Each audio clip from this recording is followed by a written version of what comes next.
Welcome to the Principal Talking Heads. In this segment, we'll be talking with Simon Trupp, our Deputy Chief Executive Officer, about recent developments and the excitement he feels about analytic credit optimisation.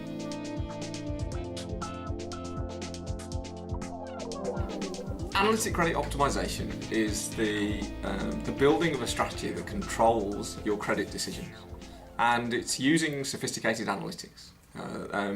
That's why we're excited about it, really. And in concept, what we're trying to do is model the behaviours of the decisions that we're taking, and then build a strategy on those models, and then constrain the actions according to the how we want the portfolio to look, such as bad debt, such as exposure, such as spend, etc. So in essence, it's a building of a strategy using advanced analytic tools.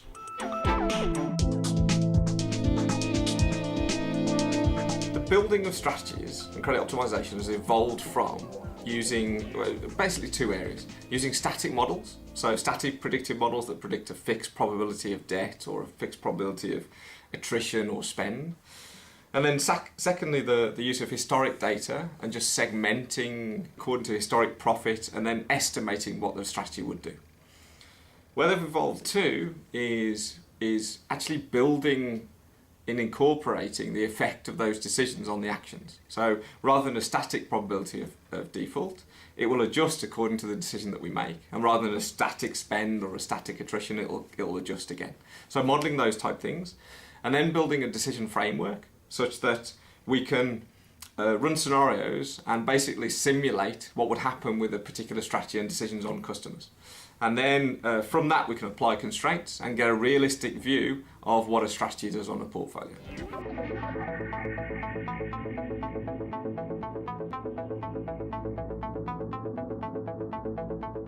Companies should look at analytic optimization to improve their decision-making processes because it's ace.